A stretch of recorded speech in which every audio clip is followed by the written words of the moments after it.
Hi guys, and welcome back to another video here on the HumanWindow YouTube channel.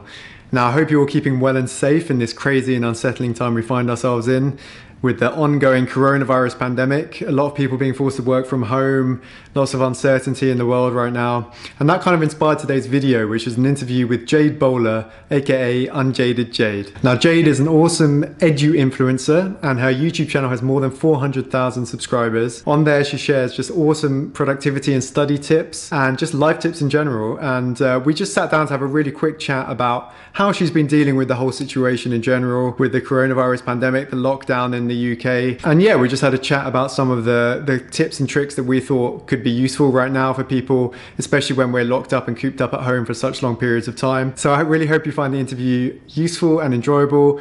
If you have any questions or comments, please do leave them in the comment section down below and I'll be sure to get back to you. Other than that, guys, I hope you enjoy the interview and remember to stay safe out there.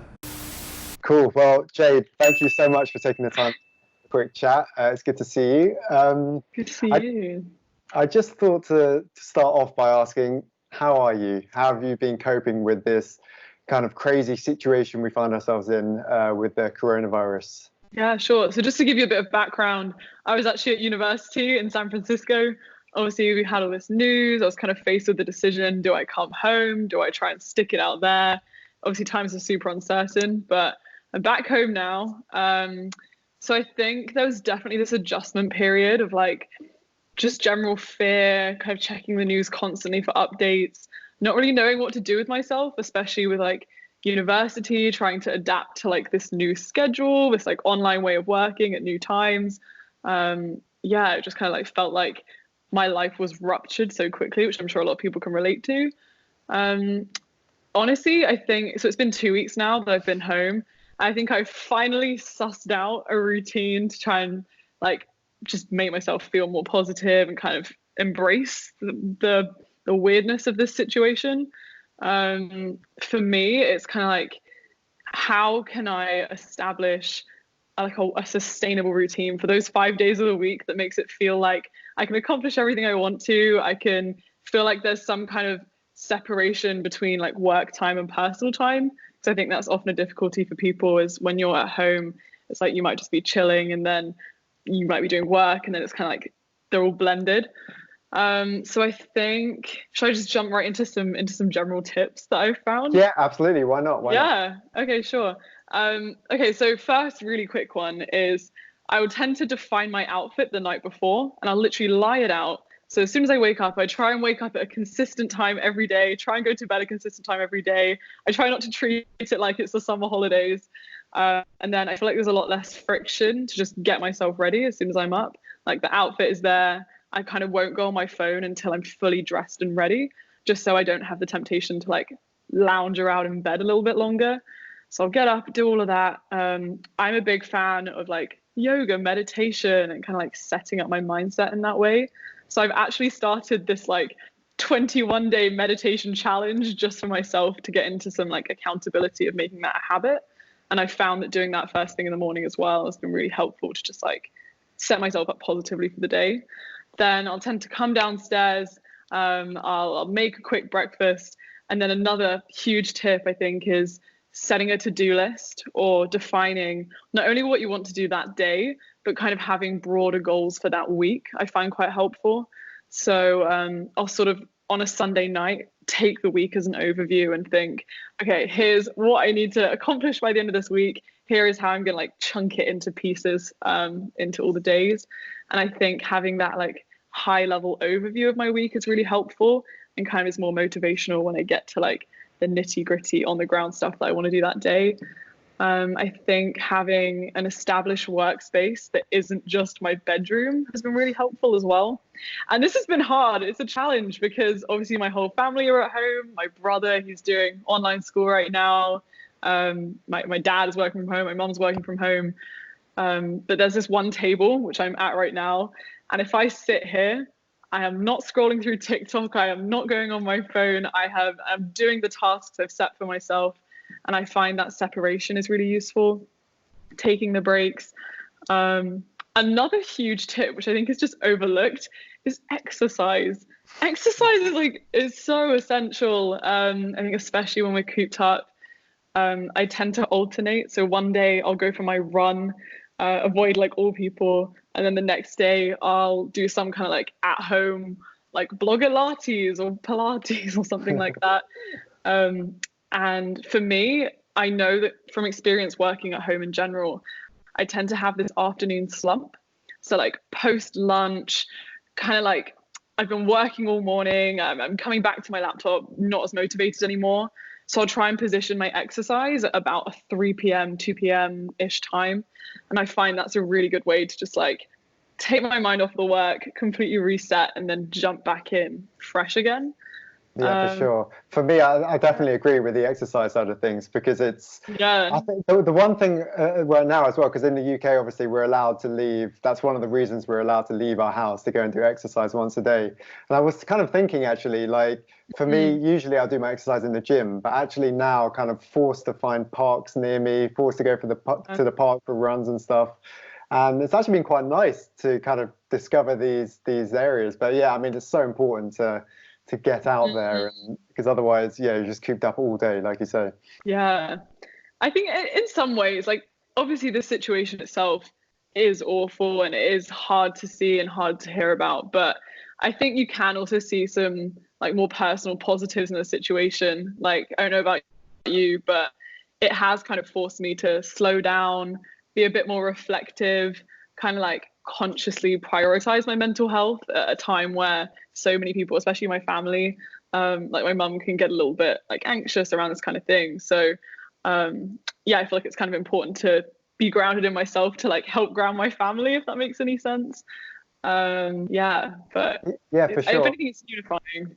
Yeah, and I think what you said as well about, you know, structuring your day is so important, because like basically we've all lost all control of our structure of our days, essentially, because we're all at home with apart from having to work from home, you know, we've lost that structure, you know, traveling to work or whatever it may be, going to school. And so yeah, I think that's so key to have kind of a structure in place, because otherwise, you know, you're at home the whole day. How are you going to split your day into what you want to achieve and stuff like that?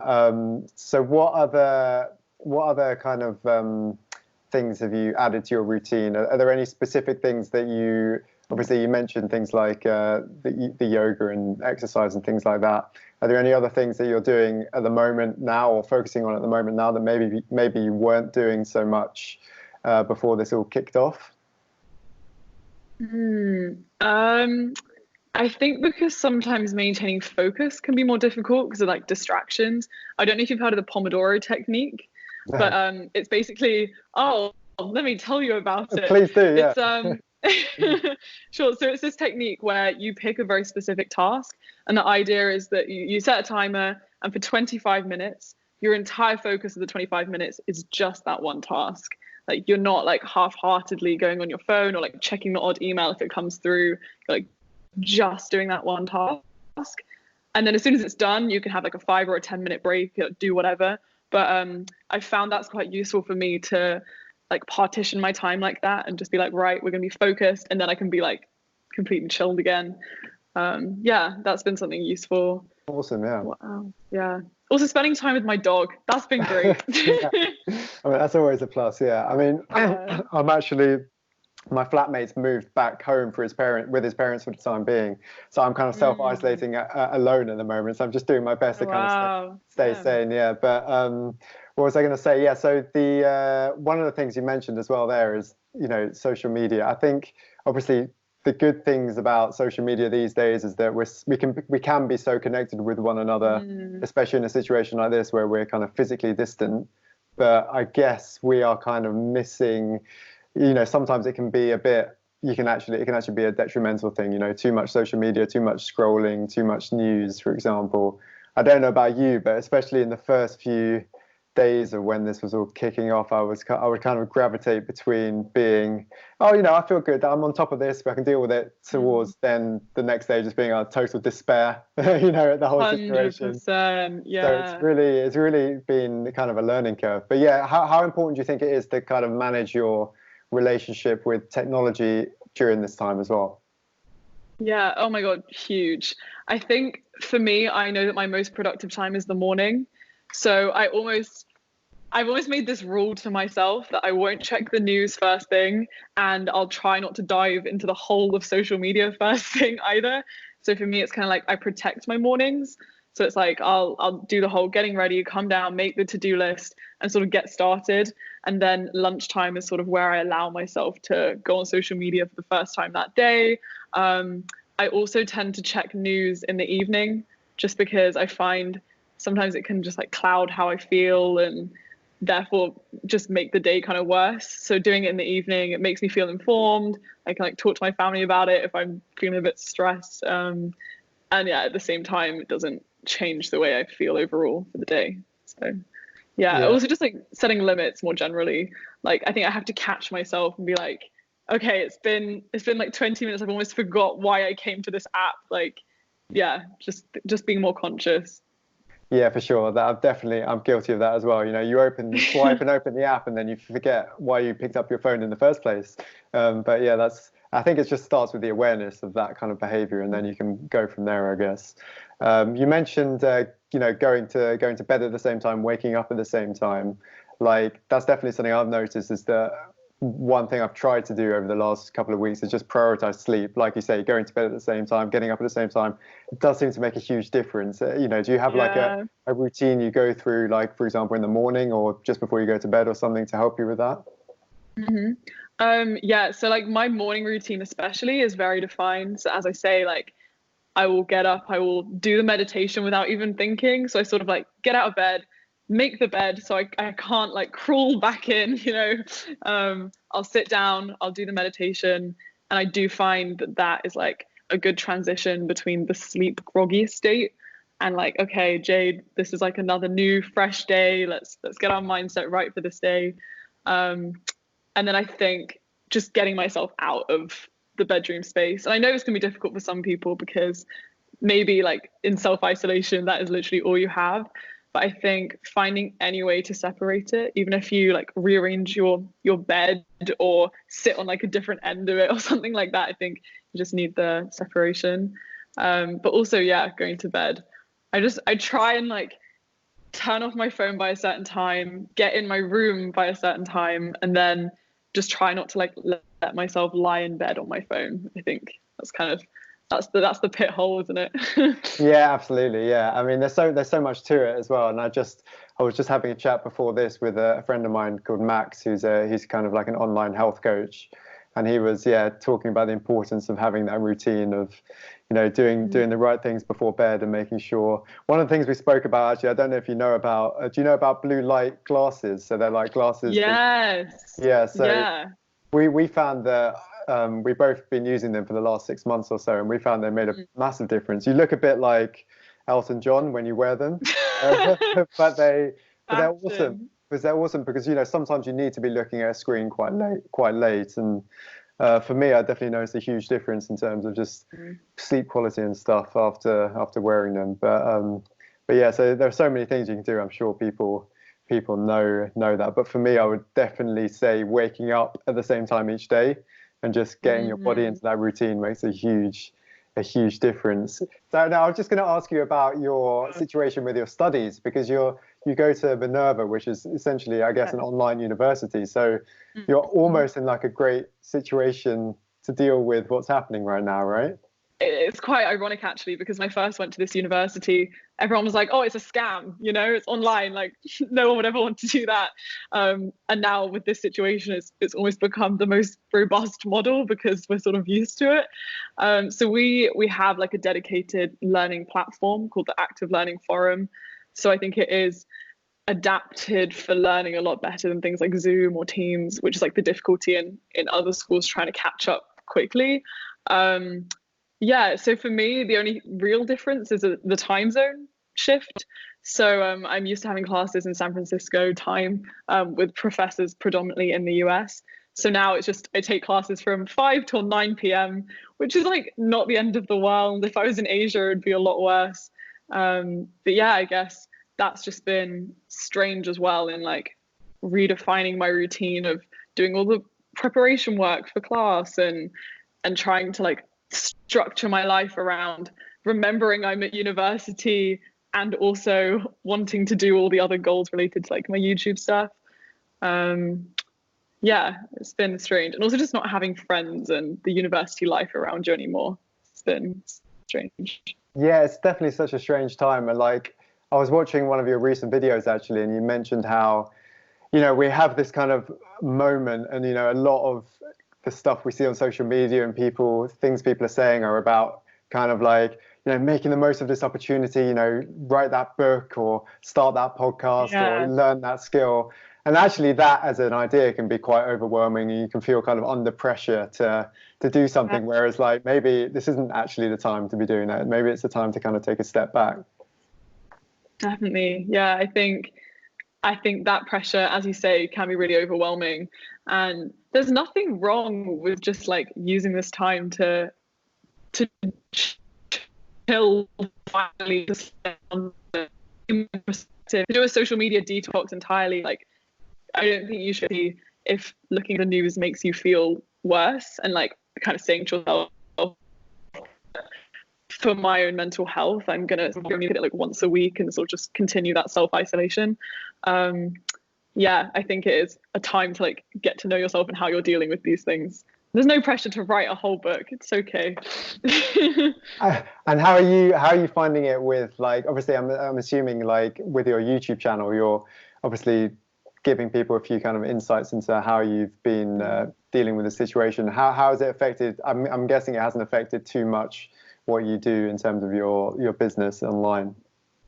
Yeah, I mean, I think oddly enough, being a social media person in this time, it's almost kind of the most beneficial job you could have in this time, because more people are online in general, more people are looking for like meaningful connection online and to feel part of a wider community. And I think social media really can give you that.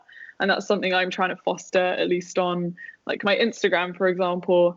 I'll do like question polls of just like tips and advice other people have, or how they're feeling, or how they're prioritizing their mental health, and just kind of like have that dialogue there. And I think for some people who are experiencing more loneliness or are in literal social isolation, it's been really powerful to be able to share things like that, messages like that on social media. Yeah, I think if anything, I just actually have more free time to invest into it, which has been a positive. But something I guess I've found challenging is finding the right angle to address this situation with, because obviously it is awful. It's like so many people on the front lines working so hard for us all right now. And part of me feels kind of strange just doing all this like positive motivational content in such like a hard time. Like, I think it's hard to sort of balance that, but yeah.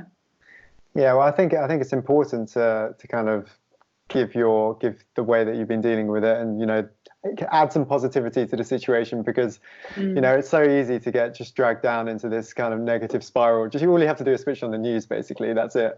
So yeah, true. we need some positivity from somewhere, and hopefully when we'll all look back on this one day and think that we've actually learned a lot from it. I think one of the things I've taken as well from it is just that it makes you just realize how grateful we should be just for the day-to-day things that we have in our lives, like just going to a restaurant. We can't do that anymore. And like, it makes you really just, would you say it's helped you like gain a better perspective of just life in general? 100%. Yeah, I think you hit the nail on the head with like, it's all the like casual moments in your day which you don't even realize you're lucky enough to have the freedom to do.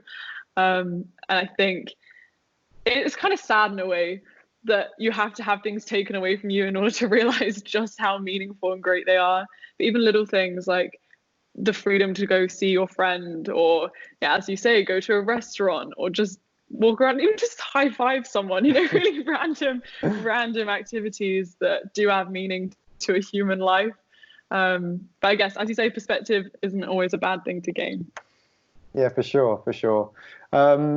Cool, Jade. Well, I didn't want to keep you too much longer. I was going to ask you one final question, which I've been asking everyone that I interview, just to see if you have any cool answers. So yeah, basically, it literally is: what advice would you give your 18-year-old self if you could go back knowing what you know now? And I know that's only a couple of years for you, but I'm sure you've got some things you'd say.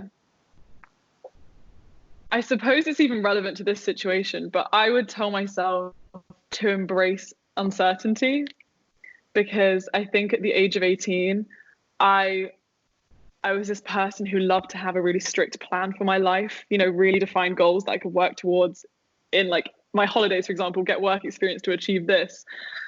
And now I'm at an entirely different university to the one I initially applied to, a very different perspective on life. And I think in the uncertainty comes the spontaneity, which is kind of beautiful.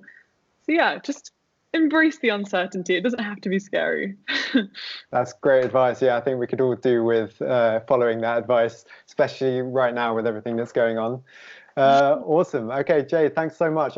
If someone's watching this and they want to know more about you, want to find out a bit more about what your messages and stuff, where's the best place for them to be in touch with you? Sure. So my name is Jade, but online I kind of go as UnJaded Jade. You can find me on YouTube. You can find me on Instagram at UnJaded Jade. I've even started TikTok now, so if that's your thing, hit me up on TikTok. But yeah, thank you. Awesome. Jade, thanks so much for your time. Really enjoyed that. And yeah, be safe and be well. Thanks so much, Martin. You too. Take care.